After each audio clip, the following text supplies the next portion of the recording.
Most physicians don't think of themselves as people pleasers. We think of ourselves as reliable, as the easy ones to work with, the ones who step up time and time again.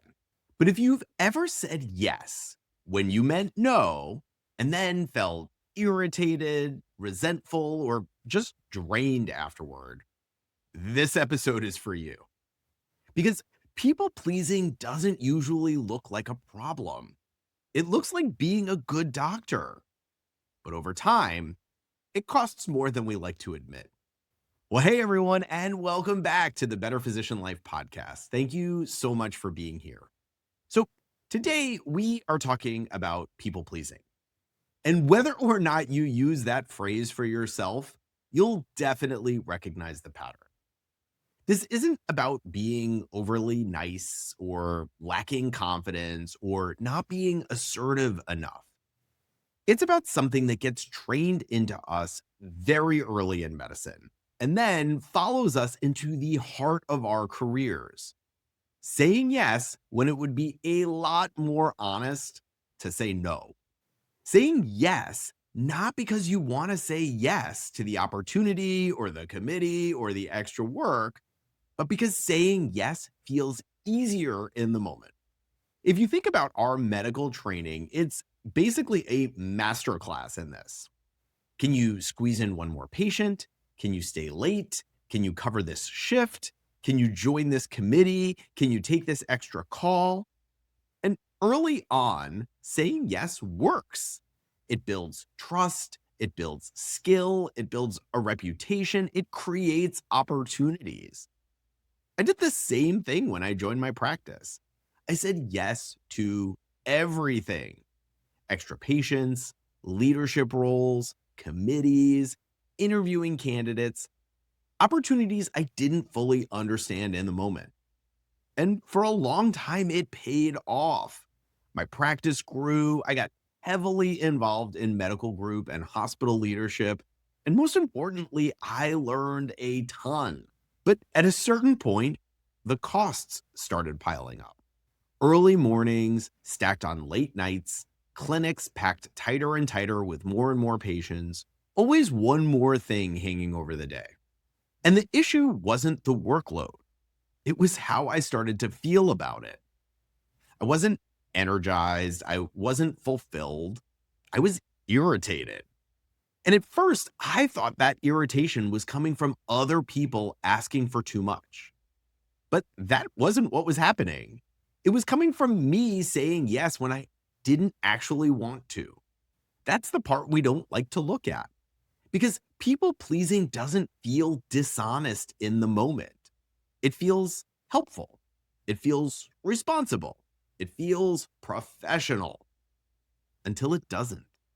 And that's when the shift happens. You start doing things out of obligation instead of on purpose.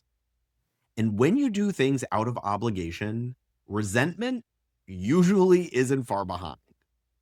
Not because the request was unreasonable, but because some part of you already knew you didn't actually want to say yes. You had a signal, you felt the hesitation, and you talked yourself out of saying no. This happens for a lot of different reasons, but usually there are some pretty big unspoken assumptions. Things like they'll remember this. This will count for something later on. Or saying yes now will open doors in the future. But the hard truth is that agreeing to do the thing doesn't actually guarantee any of that. Saying yes doesn't obligate anyone else down the road. It doesn't necessarily buy goodwill, and it doesn't secure your future. And when that return never comes, or if it takes too long to arrive, that's when resentment shows up in full force. You start keeping score. You notice how often you're the one stepping up and not getting rewarded. You replay the conversation afterward because the yes was never really about the task. It was about getting out of an uncomfortable moment. And that's the hard part. When you say yes from that place, it isn't generosity. It's discomfort avoidance. Not because you're manipulative, not because you're dishonest, but because saying no felt more challenging than dealing with the reaction. Most people pleasing isn't about being nice, it's about keeping things easy and non confrontational, smooth sailing. You're not saying yes because you want to. You're saying yes because you don't want to disappoint someone. You don't want to experience the awkward pause, the look. You don't want to risk a follow up conversation. Here's another way this plays out. You get the request, you know it's a no, and instead of just saying no, you don't respond. 2 days go by, then a week, and now you're just not deciding. You're stuck. Not because you're unsure, you know exactly what you want, but because avoiding the moment feels easier than having it. And here's a simple way to tell the difference. If saying yes requires you to pretend you have time, pretend you're fine with it, pretend you don't mind, that's not generosity. That's avoidance. And physicians are especially good at this. We call it professionalism. We call it being a team player. We say, this is just how medicine works. Over time, being easy to work with starts to feel like part of our identity. So disappointing someone doesn't just feel uncomfortable. It feels like you're failing at something you're supposed to be good at. But if you keep agreeing to things you don't actually want to do, something predictable happens. You start feeling irritated after the fact. You replay the conversation and you think, why did I just say yes to that? And that irritation is feedback. It's telling you that you crushed your own line. Most of the time, the other person didn't force you into that yes. They just asked. The yes was all yours. This shows up everywhere. At work, it sounds like, sure, I can fit that patient in. No problem. Happy to help. At home, it sounds like, yeah, that's fine. Whatever you want. I don't care. And then later, you're distracted, you're annoyed, you're withdrawn. Usually while you're doing the very thing you never wanted to do in the first place. Because you weren't honest. First with yourself, then with them. A lot of physicians confuse people pleasing with being a good person. They're not the same thing. You can care about someone and still tell them the truth. You can respect a colleague and still say no. You can be a good doctor without being endlessly available. Because the truth is, people pleasing doesn't actually serve anyone. If you invite me to a concert with you and I say yes, but I don't really want to go, do you actually want me there? I show up distracted, half present. I'm staring at my phone, counting the time until it's over, not actually enjoying the show. That yes didn't help you, and it certainly didn't help me. Most people pleasing works exactly like that. It keeps things smooth in the moment, but over time, it degrades the relationship. And when the only way you can maintain peace is by editing yourself, that peace isn't real. It's temporary, and you pay for it later. And I want to be clear, this isn't about never saying yes. Early in your career, saying yes is frequently the right move. It builds skills, it opens doors, it creates opportunity. But later on, saying yes to everything stops helping, and it starts costing you. What I had to learn, and what a lot of physicians eventually run into, is that just saying no isn't enough. I did start saying no to things that didn't really make sense for me anymore, and that did help. I slept more, my schedule was more predictable, I got some time back. But saying no didn't magically make everything feel right. It just kind of took the edge off. Because boundaries aren't just about keeping the bad stuff out, they're how you protect the good things too. What actually mattered was realizing the real question wasn't, what should I stop doing? But what I actually wanted to be spending my time on. What I really wanted to say yes to. Because not all yeses are the same. Some of them drain you. You feel it before you even say the word. But other yeses stretch you. They're uncomfortable, but in a way that feels worth it. That's where integrity comes in. People pleasing feels good in the moment because it smooths things over, but over time, it costs you integrity.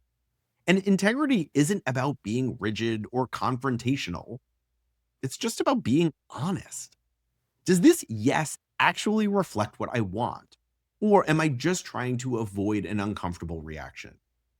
That question alone changes everything. And this doesn't end when you leave work. A lot of physicians bring people pleasing home.